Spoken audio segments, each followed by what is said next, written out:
Om Namo Bhagavate Vasudevaya. Om Namo Bhagavate Vasudevaya. Om Namo Bhagavate Vasudevaya. Sri Caitanya-caritamrta of Krishnadas Kaviraj. Translation and commentary by His Divine Grace, A.C. Bhaktivedanta Swami Prabhupada. Madhya Lila. 19th chapter, verse 148. Koti Gyani Madhe. That's how it's given in the word-for-word translation. All three words together. What's the next word? Haya, haya, haya. Hoi. It's pronounced hoi in Bengali. It's a Bengali verse, right? Hoi. Ekjun. Mukta. Koti mukta madhe. Durlabh. Ek. Krishna bhakta. That's how everyone pronounce it, but actually, according to the meter, it's supposed to be 14 syllables to each line, but many of them are not pronounced in modern Bengali.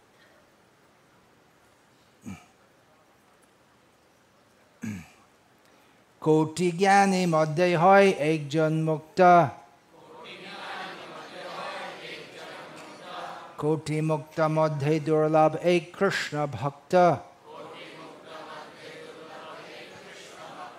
Koti Gyani Madhya Hoy Ekjan Mukta. Koti Mukta Madhya Durlabh Ek Krishna Bhakta.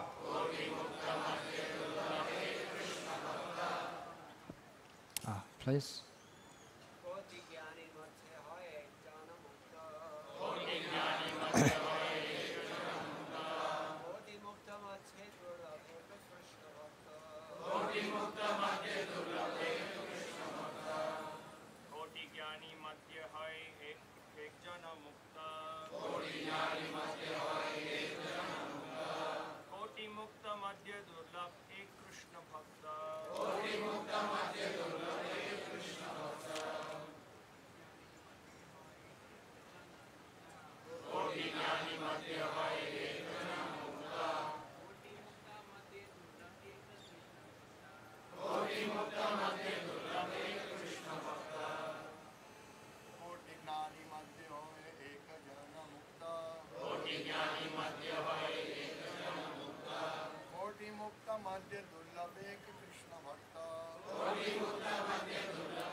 Koti Madhya Hoy Ekjan.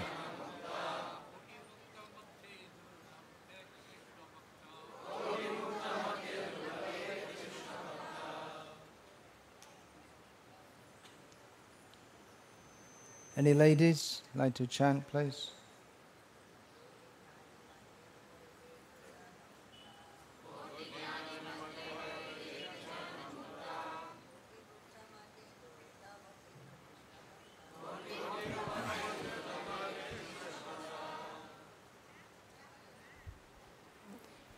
Koti Gyani Madhe. Out of many millions of such wise men. Such referring to the previous verse, in which it's been described how there are so Eta Brahmanda Pari Ananta Jivagan. There are unlimited numbers of jivas in the universe, and there's moving and non-moving, and various grades of life get up to human beings. And now, various grades of human beings. The Gyanis are almost at the top. And top of all is the devotees. And then the next verse after this is, I believe, Brahmanda Brahmite. Whoops, can't say it. Anyway. Kono Bhagavad. So, Koti Gyani Madhe, there are many millions of such wise men. Hoy. There is Ekjun one person. Mukta, actually liberated. Koti mukta madhe, out of many millions of such liberated persons. Durlabh, very rare. Ek, one. Krishna Bhakta, pure devotee of Lord Krishna.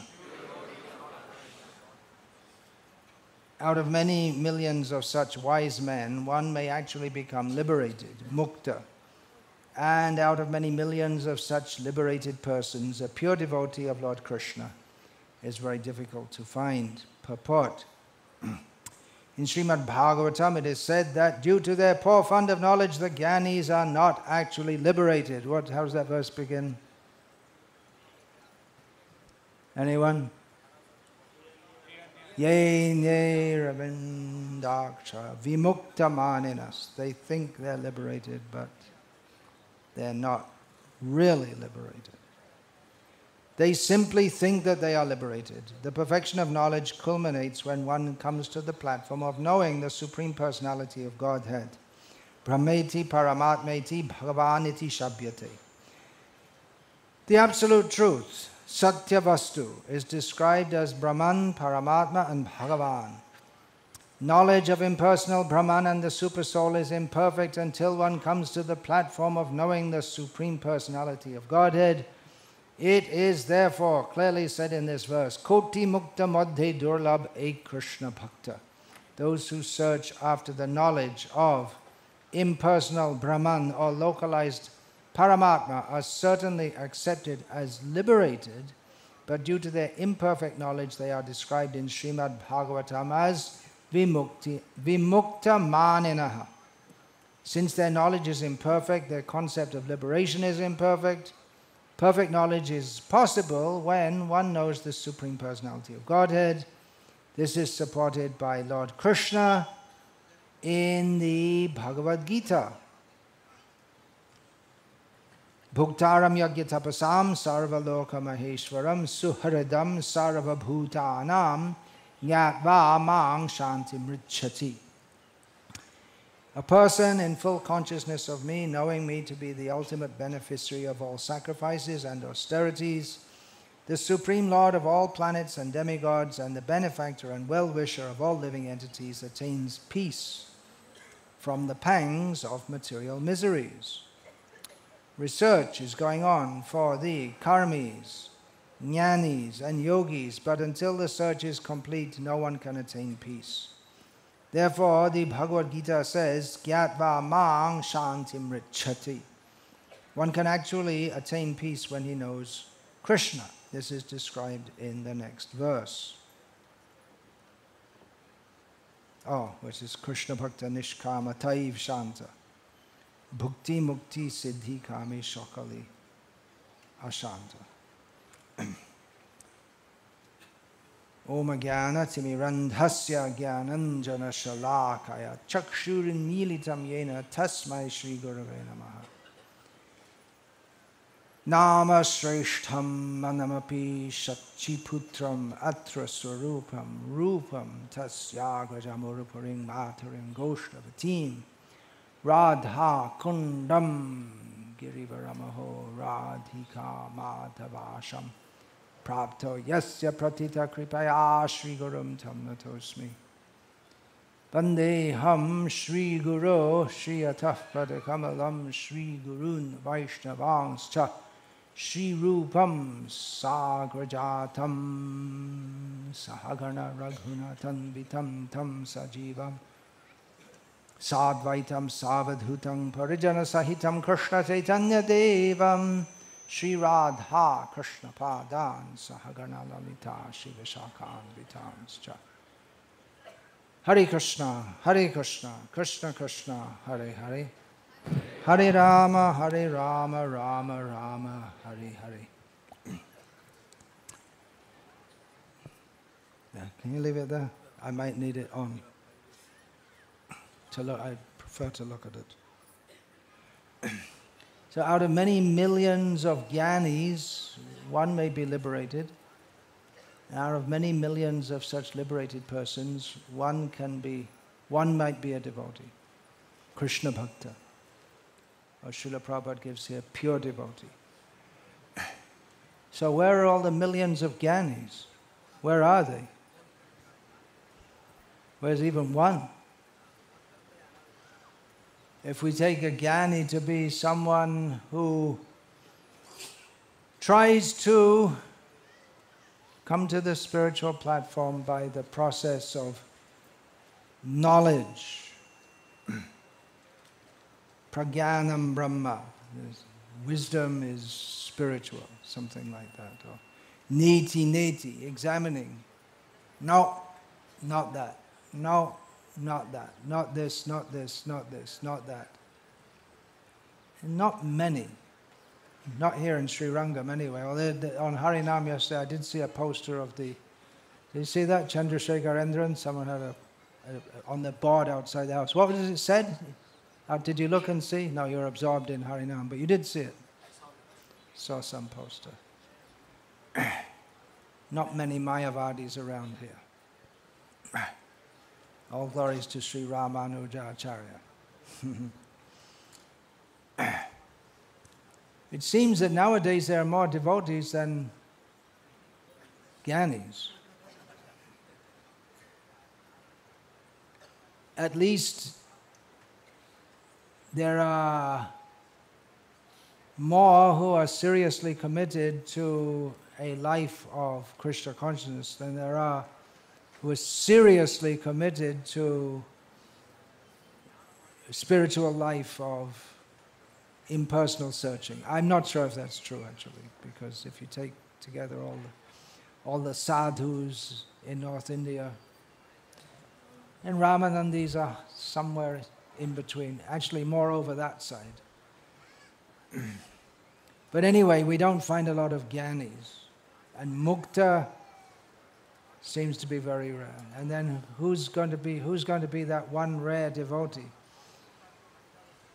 That would normally be the situation. It's not that Chaitanya Mahaprabhu, who's stating this, is speaking something untrue.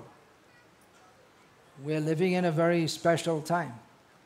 The time when the mercy of Chaitanya Mahaprabhu is flowing, Krishna consciousness. Otherwise, to know Krishna is not a very ordinary thing in human society. There are always devotees present in human society, but at the present time there are many more, a higher percentage than would normally be, because Chaitanya Mahaprabhu, he inaugurated the flow of devotional service by having acharyas, Ramanujacharya, Madhvacharya. They appeared before him and they inaugurated that flow. And even in Bengal, Orissa, Jaidev Goswami, there's so many devotees who came prior to Chaitanya Mahaprabhu. Chaitanya Mahaprabhu brought their teachings to perfection. How to go even beyond the conception of being liberated. The Gyanis, in Chaitanya Mahaprabhu's terminology, Gyani means an impersonalist, generally means like that. So their aim is to become liberated from this material world, but that's not an easy thing. Not very easy. Especially by that process, because Daivihi Isha Gunamayi Mama Maya Durataya, it is difficult to get out of this material world, but Mameva Ye Prapadyante Maya Metam Tarantite.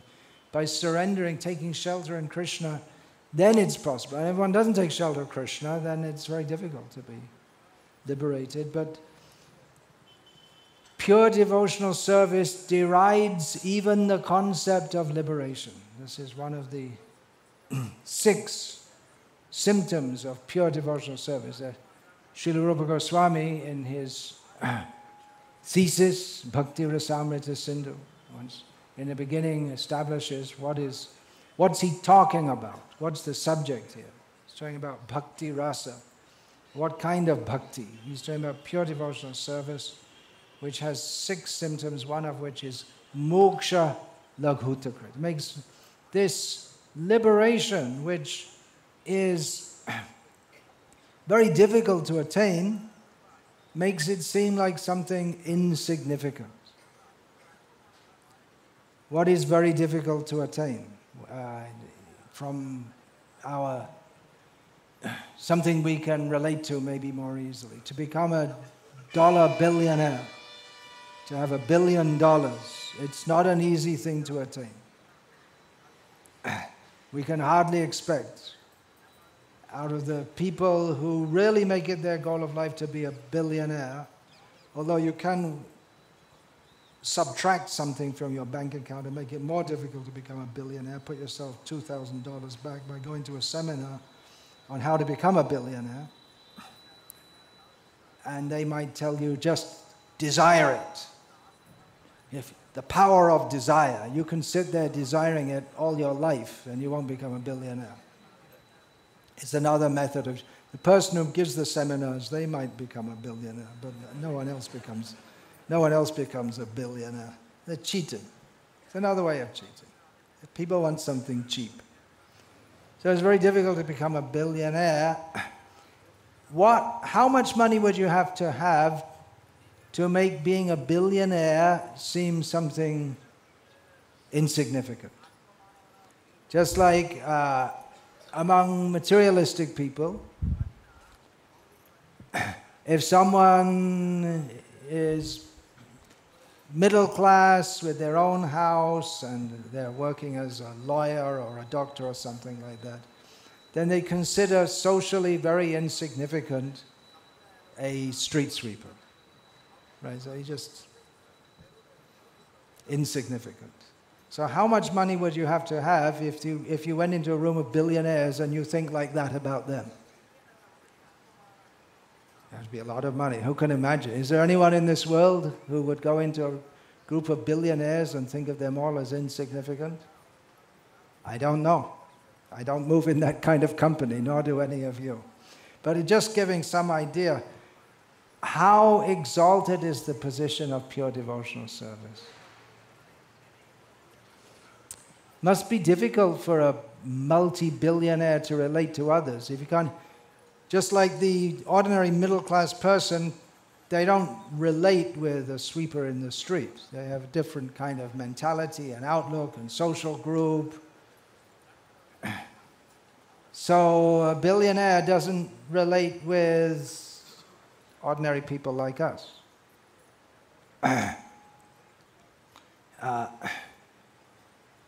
It's just like between a middle-class person and a sweeper in the street. There's such a gulf of difference, you can't relate with them.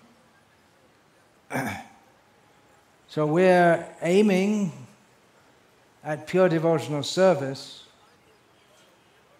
and our aim of life is so different, it makes us very different from other people. That's clearly seen when we all go together on Harinam Sankirtan. We are different to other people. Not everyone comes and joins us. Sometimes some people come and join us. Some at least half-crazy elderly woman joined us yesterday. I wasn't actually sure whether she was a woman or just dressed as a woman, but anyway, she was definitely at least half-crazy. But she's not going to come and join us and fully and do what we're doing, but she joined us for a little time. So here, people appreciate the kirtan. In other places, they may not appreciate very much. Outside of India, may not appreciate. Or in the Western countries, often people appreciate because they think it's fun. They don't think it's something very spiritual. They don't have any idea of spiritual, many people. But they think it's something, fun, and they may join in and dance also for a little time. They think it's, people are having fun, that's great. That's what life is all about, having fun. They may say that also. But in our day-to-day life, moment after moment, to be different can be difficult. It's easier if we're all together. living in an ashram, or if the householders are all living together, just like in Salem, they have that Vrindavan colony where the householders live together close to the temple, they come to the temple. Or in our farm communities, it's easier. Otherwise, you get questions, just like one of the questions that was given in writing yesterday, which wasn't answered yet. It's not so easy to answer. Well, how do you deal with the next door neighbors and the people around you when you want your children to be devotees, but they mix with the kids next door who introduce them to TV and chocolates and all the kind of things and you don't want to introduce them to? What do? Do you become normal like the people around you who may be saying, who are these people? They don't let their children play with our children. They think they're better. They don't let their children watch TV. What kind of parents are they? They'll say bad things about you. So in day-to-day life, to be different can be very different, very difficult.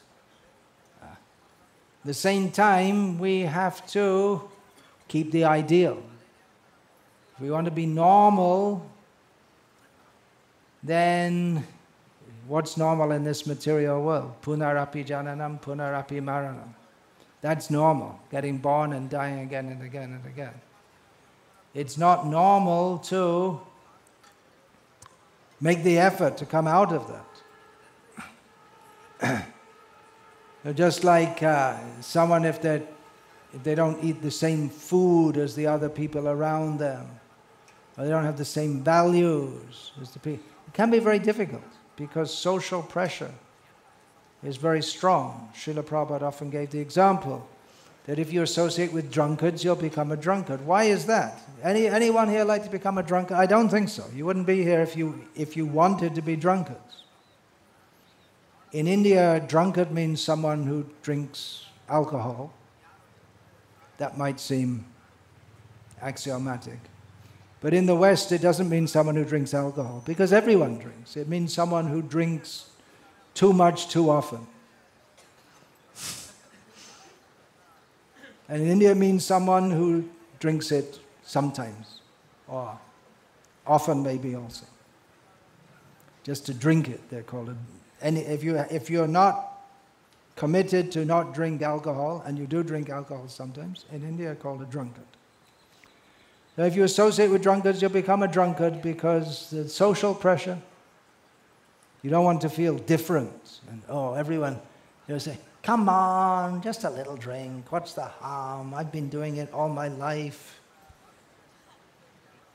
So the pressure is there. And we don't want to be ostracized. And if you want to, again, Srila Prabhupada gave an example of the Chamber of Commerce, that businessmen, they congregate together, they have a formal club or gathering, so they can meet together, and one businessman says, well, I'm doing this business. Oh, really? I'm doing this kind of business. Maybe we can do something together. It's favorable for promoting your business to associate with other people. And they may discuss, maybe a year ago or so, the businessmen, they would discuss, well, how do you deal with GST? And all this kind of thing comes up. The average man in the street, he's not affected by GST so directly as businessmen. So, like that. It's favorable because people have the same interest. It's favorable to associate with people who have the same interest. And Sangat sanjayate kamaha. Our interests or our desires will develop according to the kind of association we keep, which is why we have these Shravan Kirtan camps and all devotees can come together. Tandera charana sevi bhakta shone bash, janame more ayo bhilash. Another line that Srila Prabhupada would often quote, to serve the lotus feet of the 6 Goswamis in the association of devotees. This is my desire, that I can do this in every birth. So it is difficult to be a devotee in many ways. social pressure is there to be normal.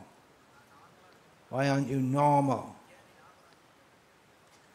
Of course, we have to understand that being normal is not a good deal.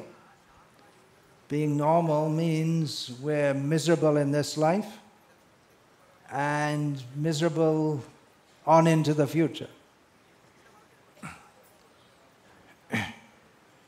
We should have a higher ideal than simply eating, sleeping, mating, and defending. That if we analyze what is material life, what is everyone doing, what has the sweeper in the street got in common with the richest man in the world and the animals? Eating, sleeping, mating, and defending. Everyone's doing it. There's nothing very glorious about it. We may glorify this, oh, what a great civilization. Great Britain, Houses of Parliament, Westminster Abbey. What else have they got? The Tower of London, the River Thames. What a great civilization. But what is it? It's an elaborate arrangement for eating, sleeping, mating, and defending. And you may say, well, it's better than the Slovenian eating, sleeping, mating, and defending, because we have famous culture and history. What is the culture and history? Eating, sleeping, mating, and defending. It's something like a big dog looking at the little dog and thinking, oh, I'm better than you. But he's a dog. That's all. Just a dog. The big dog chases away the small dog. It's eating, sleeping, mating, and defending. Jivasya tattva jignasa. Human life is meant for inquiry, to be at least to be a jnani, to inquire. Atato brahma jignasa, to inquire. Is there anything better than this? Yeah, better than this. Yeah, you can work hard and get a job in a big company and you can earn more money. That's better, right? That's better than being a sweeper in the street. Is it to eat, sleep, mate, and defend in an apartment rather than a hovel, a hut? Is it really better? There's nothing better than... Same animalistic propensities are there. All these politicians, what are they doing? America doesn't like Russia. Russia is the big demon, which is a great threat to peace in the world. And England's trying to show we're still a big country. China's becoming very strong. It's all just like a bunch of dogs barking at each other. That's all. Same propensity. Otherwise, there's no reason. As Srila Prabhupada mentions, he mentions China in that purport to the Tadvag Visargo Janataga Viplavaha verse. That this literature is meant for creating a revolution, that verse which appears in the 5th chapter of the 1st canto of Srimad Bhagavatam. He said, at the present time, our neighbors, China, are threatening India with a militaristic attitude. Prabhupada said, then what's going on? What's the reason? It's just nonsense. Why? What's the point? Fighting over some uninhabitable land? What's the point? What is the cause? It's because people have forgotten their relationship with Krishna. And therefore they're living like animals. Therefore there's a great need for propagating this knowledge of Srimad Bhagavatam all over the world. When Srila Prabhupada first came to the West, it's clear that or even before he came to the West, he had the idea to bring this message to the most thoughtful section of society, the intellectual class, the leader class. In that same purport, Canto 1, Chapter 5, verse number 11, I think it is, whatever it is. Srila Prabhupada also says that if only the leaders of society would contribute for propagating this cult of Srimad Bhagavatam, then the whole world can know peace. And he says also in there that the mass of people are like tools in the hands of the big leaders. So Srila Prabhupada is aiming at the big leaders of society who can be influential. Yad yad achati shreshthas tattad evetaro janaha sayat pramanam kurute lokas tadanuvartate. Whatever the big people do, the common people follow. Probably the only, well, he was a very big person in the world at the time. The only one who was, who took up Srila Prabhupada's proposal that big people of the world promote this Krishna consciousness. The only one was George Harrison. He wasn't exactly of the Beatles. He was a famous singer, very, very famous. He wasn't the kind of person that Srila Prabhupada was thinking of when he was thinking of contacting the big people, but Srila Prabhupada took his devotion and that one person, by his contribution, and so many people became Krishna conscious, so many people came to know about Krishna consciousness, and so many people heard the Hare Krishna mantra, largely due to George Harrison. Of course, it's all due to Prabhupada's mercy, but it manifested through that person. He himself said, there's an interview with him by Mukunda Goswami, it's published in that book, Chant and Be Happy. You may have read that he would always be walking around with a bead bag. And in the Western countries, people don't know what a bead bag is, and here they don't. In Bengal, people know. And in North India, they have something similar, that Gomukhi looks similar. So he said, so many people used to ask me that, what happened? You hurt your hand? They thought it was some kind of bandage or something like this. That instead of trying to explain it to each person individually, he said, yeah, I hurt my hand. And he'd just tell them. So in that interview, he said that if at the end of the day or whatever, if I see these people, you people, Hare Krishna people, and I see everyone else, I'd rather be counted with all of you. That's who I belong with. And actually, just before he passed away also, devotees, it was Mukunda, Gurudas, and Shyamasundar. They visited him and chanted with him. And this is something which I just heard a few days ago. John Lennon. Those of you from the West have heard of John Lennon, right? Mahaprabhu? You heard of John Lennon, right? At least the young people may not have heard of him. But Steve, heard of John Lennon? Yeah, okay. So he did some service for Srila Prabhupada, hosted him for over a month at his estate. And he also put Hare Krishna on one of his very popular songs. Hare Krishna, the name of different people. There's Yoko Ono and Allen Ginsberg and this and that, and Hare Krishna, all we are saying is give peace a chance. So he did some service for Srila Prabhupada. Some offense was there also. Something. But he was shot dead.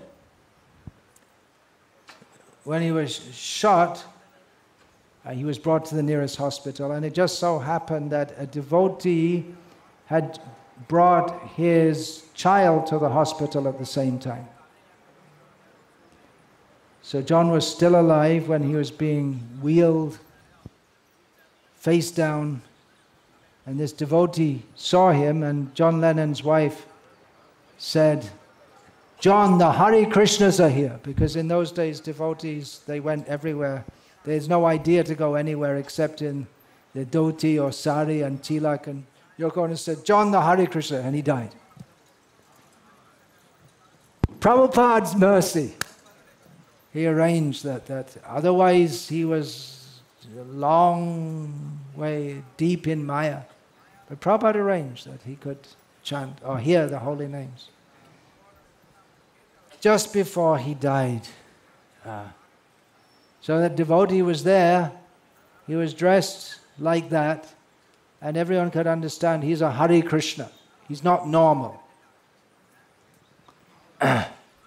Something different. And Yoko Ono appreciated, his wife appreciated, I'm sure John appreciated, as he had to leave the body at that point. So this being different, if we see the world around us, we want to be part of that. We want to be part of the eating, sleeping, mating, defending. Do we have the same values of life? There's nothing attractive there. I've heard that Srila Prabhupada said this, and even if he didn't directly say it, it's a valid point. He said that a sannyasi, symptom of a sannyasi, is that he should be able to go into a rich man's house with all facilities and servants and beautiful women. Generally decorate the houses of rich men, not the houses of poor men. Stri Aishvarya Prajepsavam. That's one of the symptoms of aristocracy, to have beautiful wife. So one should be able to enter at such a house and not feel any regret that, oh, I could have been like this. And just to see that, what was that verse you were quoting yesterday? Vishvam Ekam. It's all the same mess. It's all the same. Either you're in a multi-billion-dollar mess, or you're in a little hut with no money mess. It's all a big mess. It's all miserable. I have nothing to do with this. The rich man might feel I've got nothing to do with the poor man, and the really rich man who's in Krishna consciousness, he feels I don't have anything to do with the rich man or the poor man. He's chosen a different path. The sannyasi dresses differently. You may wear secular dress for some purpose, but generally not. Srila Prabhupada said about one of his disciples he was talking of him taking sannyas. He was fabulously successful in book distribution.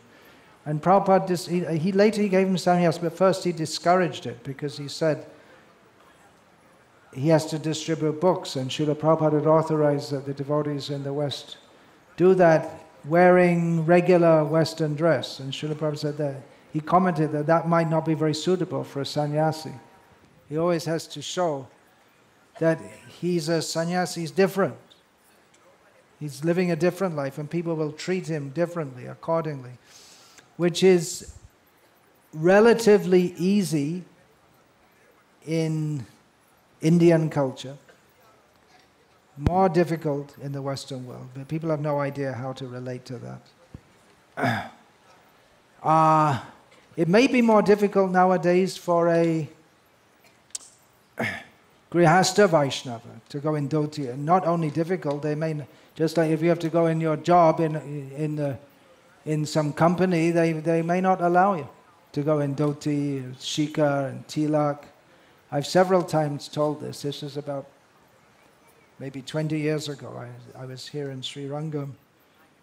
And there was one very nice young man at that time. There was some festival. He was chanting from the Divya Prabandhams very beautifully. They called him to chant even though he was young. I didn't ask why. I guess because he had a very beautiful voice and very devotional. And afterwards I asked Ranganathan, my one disciple from here, I think, who is the uncle of that Oh, where is he now? He's in America. He's working in some company. And then why? Well, sisters to get married, this and that.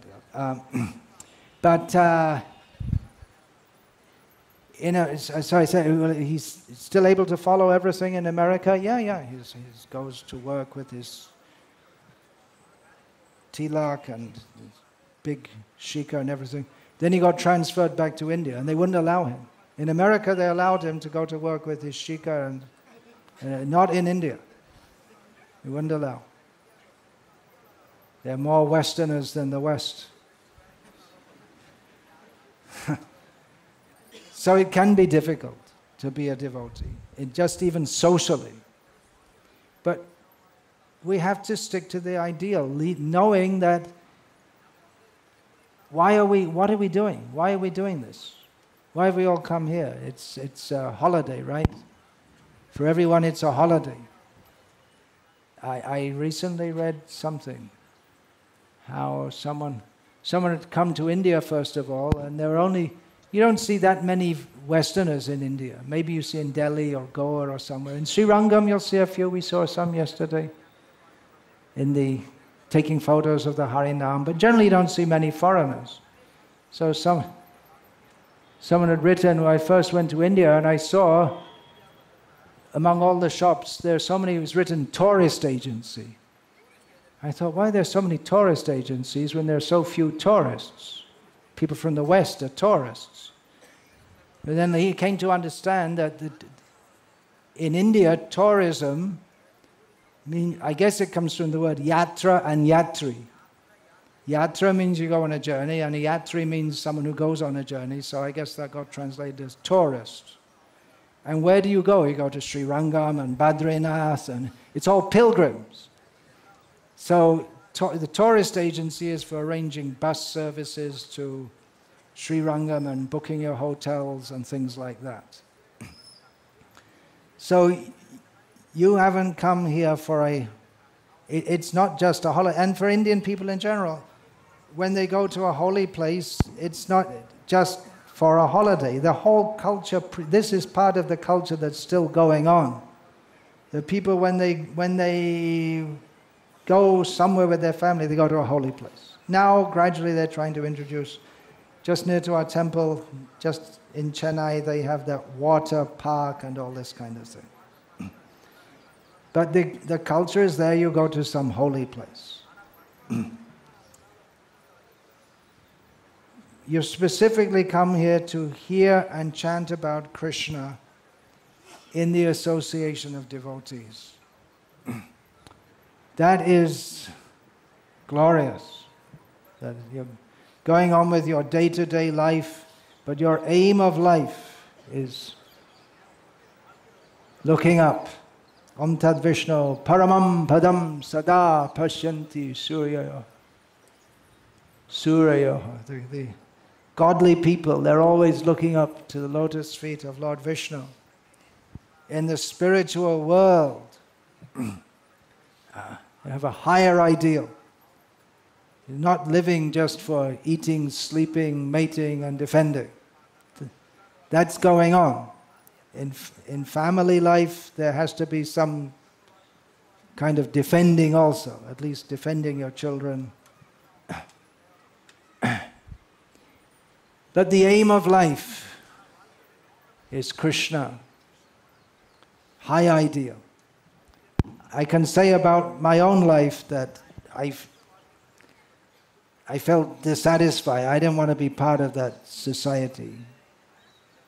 That I just looked all around me. So now I'm at school, and next they'll send me to university, and then I'll be in some job. I don't want that. I don't want that. But there has to be something, but I had no idea what it was. I couldn't imagine the gifts that Srila Prabhupada gave, but after coming to Srila Prabhupada, I felt completely satisfied. This is the high ideal. Everything about it is perfect. The philosophy is perfect. The way of life is perfect. There's no selfishness. There's God, not like these Mayavadis. They say you become spiritual. There's nothing there, actually. Nothing. You go through all this difficulty, aruhya, kritreya, parangpadam, and what do you get there? And you get nothing. And that, oh, I got nothing. Great. Yeah, it seemed very stupid to me, and it still seems stupid, and there's a reason for that, because it is stupid. It's definitely stupid.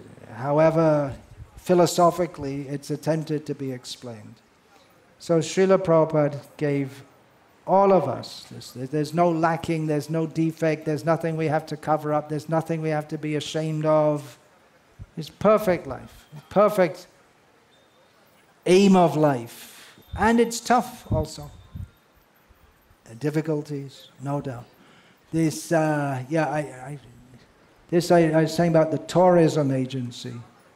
I believe that was in a book that I read recently. I've been reading quite a few books written by scholars about devotees. This is all part of my preparation for my writing this book, The Mood and Mission of Srila Prabhupada.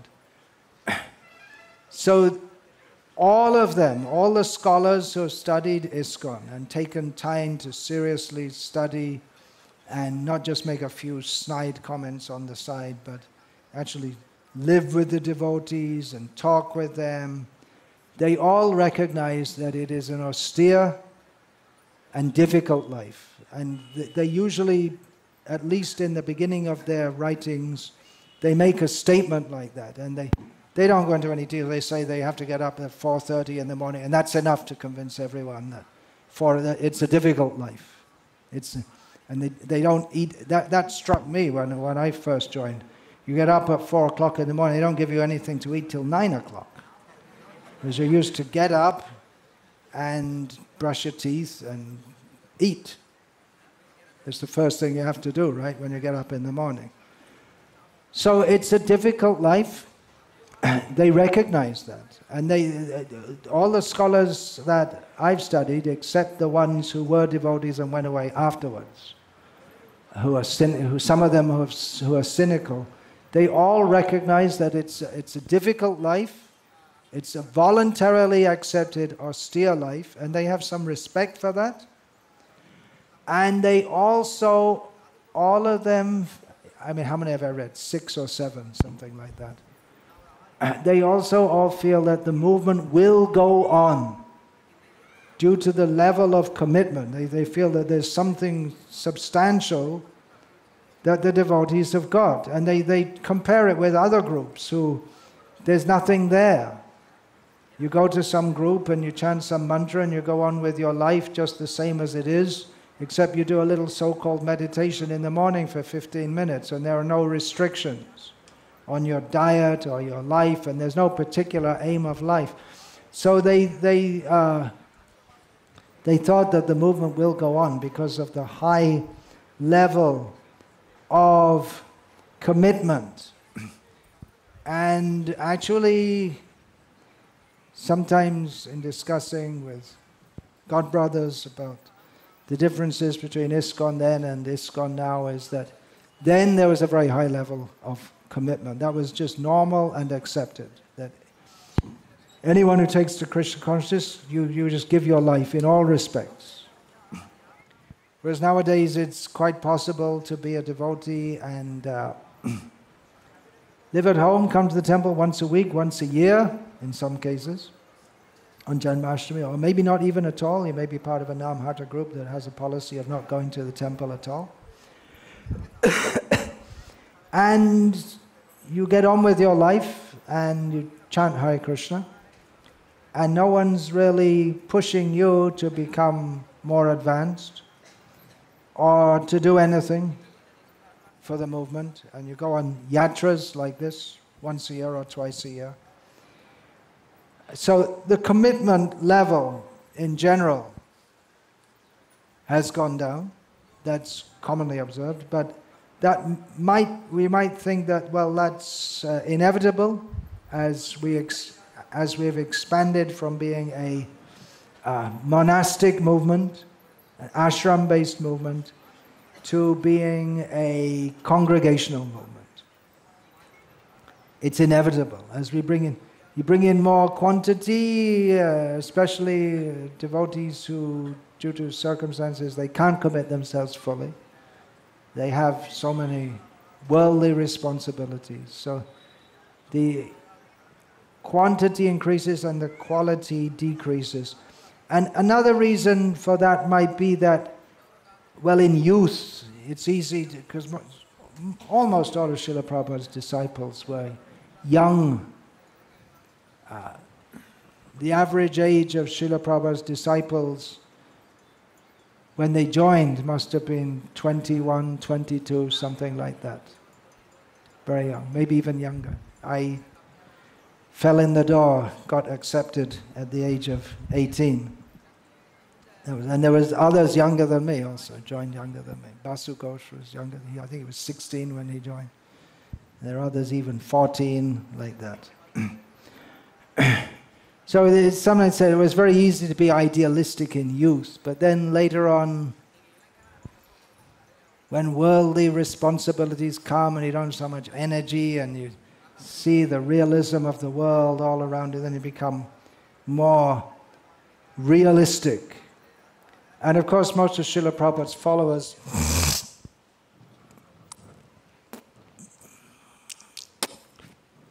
came from a hippie background, and the hippies were a funny mixture of idealism and degradation. And somehow they, with a good admixture of Mayavad, they took the degradation to be spiritual also. The free sex and the drugs, it's all spiritual. But most of the hippies, they also became realistic later and got jobs in the secular world, and their ideals, love and peace, became compromised. Some of the devotees who had that idealism in the early days, they didn't retain it and they left Krishna consciousness altogether. And some didn't retain it and they remained in ISKCON. And increasingly, this is a subjective statement, we have mixed devotional service as the norm, instead of the striving for the ideal to be that koti mukta madhe durlabh ek Krishna bhakta. Instead of striving for that highest ideal, we often hear that, well, you just do your devotional service and the Guru does the rest. It's all Guru's mercy. Guru is emanating so much special mercy that you don't have to do anything. You just say, Jai Guru Dev. I heard all this in Bengal from the Sahajiyas, that anyway we're weak people. We can't follow all these things. But Guru Dev is very merciful. And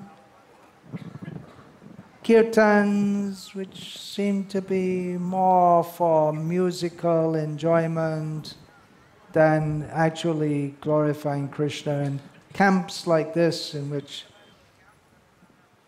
we have to make it fun because it's for families. Have you heard that? They say that? You didn't hear that. You must have heard that. Seen it, yeah. We have to make the atmosphere fun because it's families and they're bringing their children. It has to be fun. So the core focus, how we can make it fun. Well, Krishna consciousness is blissful, but the bliss comes from surrender to Krishna. And the word surrender is not heard as much as it used to be. Maybe in the Bhakti Shastra course it comes up.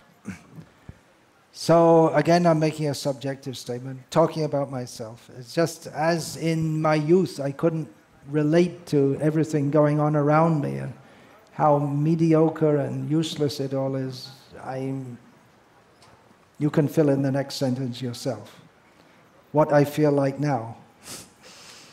in the ISKCON society of today, where the ideal is of pure devotional service. It's not the stated and unstated life of everyone in this movement, or the general direction of the movement. And just as among materialistic people, there's pressure to be normal. Why don't you be normal? Why do you want to be a devotee? So some devotees, they get around that by becoming normal. They're dressing in normal clothes, even when they don't have to. And that's not so bad, but to imbibe the attitudes of the normal people around us, that's very, very dangerous. That means that's the end of our endeavor to actually surrender to Krishna, because normal in this material world means not being a devotee. And to be a devotee, it's durlabh ek Krishna bhakta. It's something unusual. There may be many devotees, and if we hear in India, Srila Prabhupada said everyone is a devotee, but those who are striving for pure devotional service, it's something unusual, which is quite likely one of the reasons why the local people are very respectful of us. When they see our Harinam going past, you see they all stand up, and if they're sitting on the steps outside their house, they'll stand up and fold their hands. One reason I can suspect is because they know we're following all these principles. Purity is the force. Srila Prabhupada said that if we simply stick to, it's in one letter, at least one letter, if we simply stick to our principles of rising early, chanting the holy names, 4 regulated principles, in course of time people will notice and see, understand this is something very special. Oh, another book I was reading is that devotees, the headmaster and headmistress of a school for devotees in part of the Western world. It's an interview with a local news or some newspaper, and they assured the reporter that yes, we want our children to be engineers or learn a trade, but they'll also chant Hare Krishna. Really? Not very inspiring. I didn't find it very inspiring. You want your children to be normal in the materialistic sense and chant Hare Krishna. The chanting Hare Krishna came second. The statement that we want our children to join the secular society, that came first. Krishna put it round the other way. Ma manusmara yuddhya. You think of me first and you fight. Not round the other way. So even among devotees, there can be pressure. Why aren't you normal? Why don't you eat kami food? What's wrong with it? It's vegetarian unless you eat that. What's that we saw, Srirangam Charanavinda? That advertisement is there for some noodles. It's an anti-advertisement. Don't eat it. You saw that? They have all over the Srirangam a warning. Savor it, yeah. Don't eat it because it has pig's fat in it. There's a warning all over the town they've put out.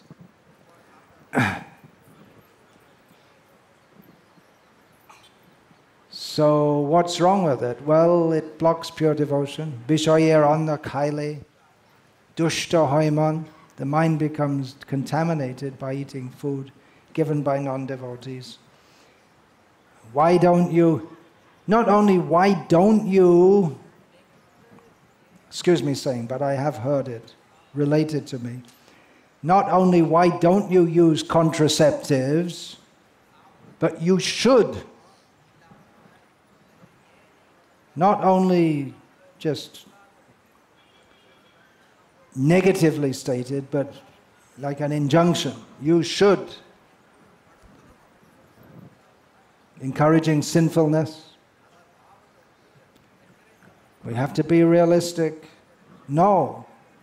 Not that kind of realism. Real realism is to know that this material world is miserable. We belong at the lotus feet of Krishna. We can't go to Krishna if we're sinful. We can't go to Krishna unless we have any other interest.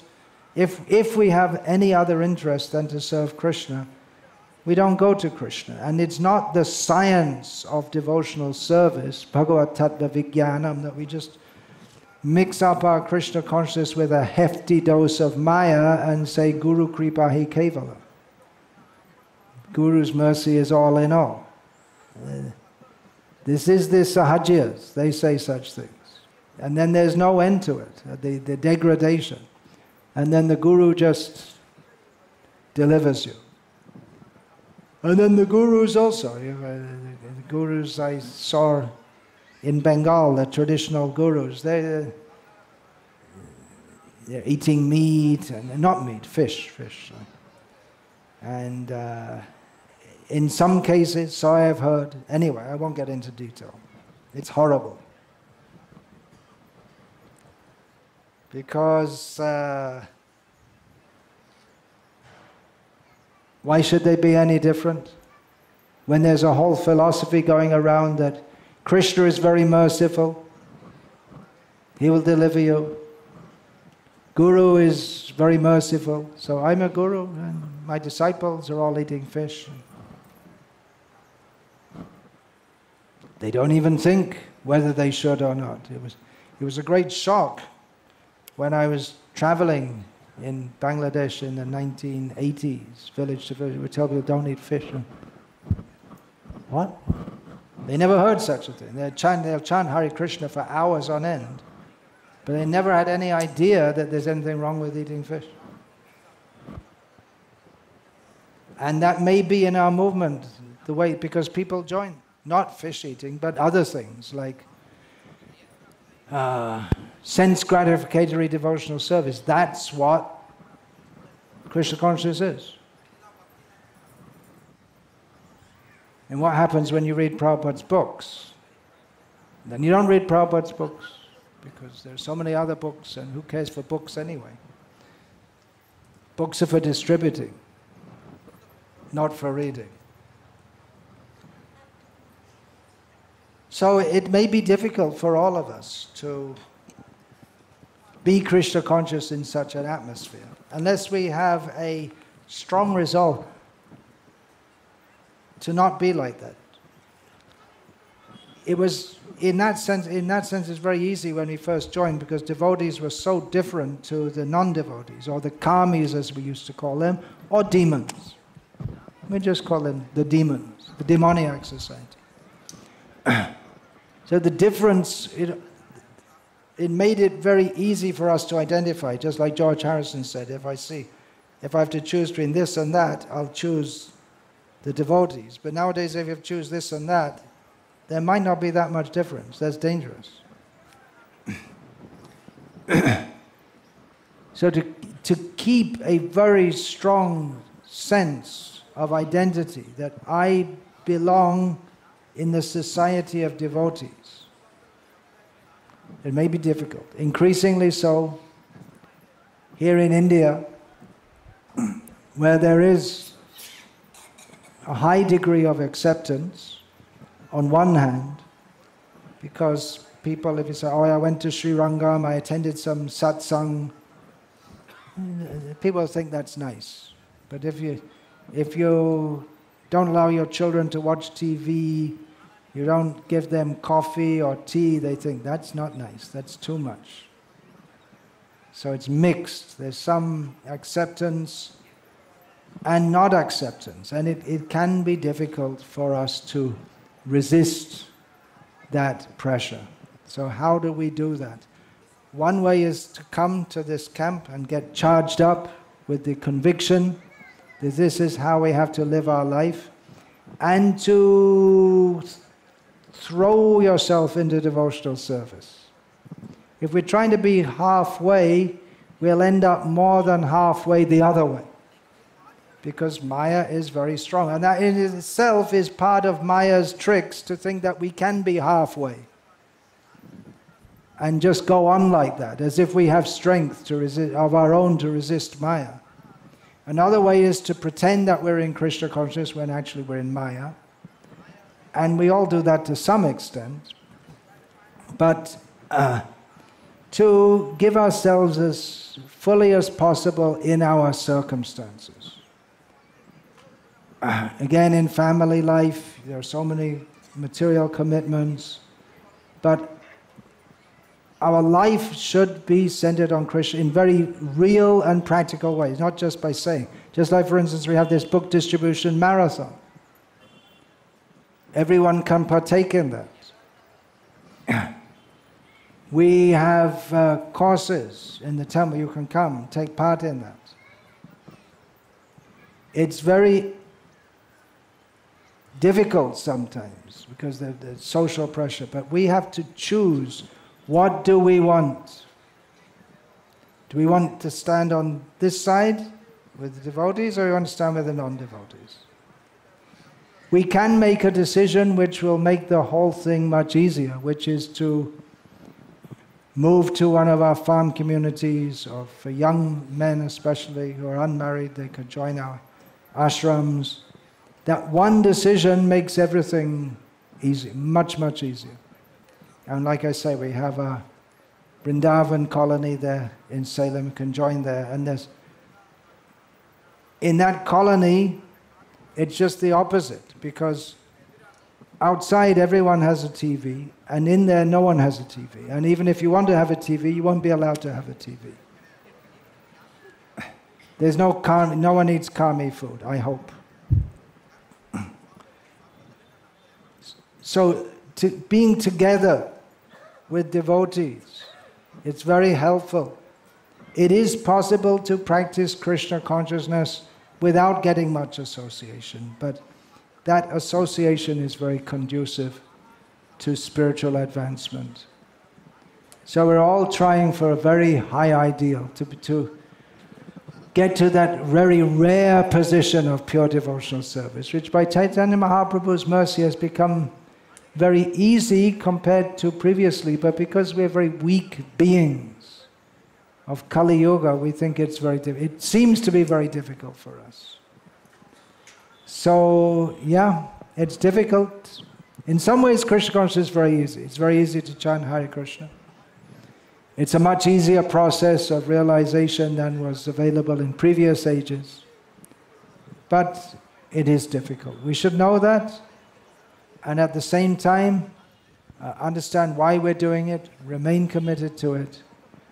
That is my request to all of you, and my request to all of you. We're all helping each other. You can also please help me to be in Krishna consciousness by your sincere commitment to it. We all become enthused, unless we're envious rascals.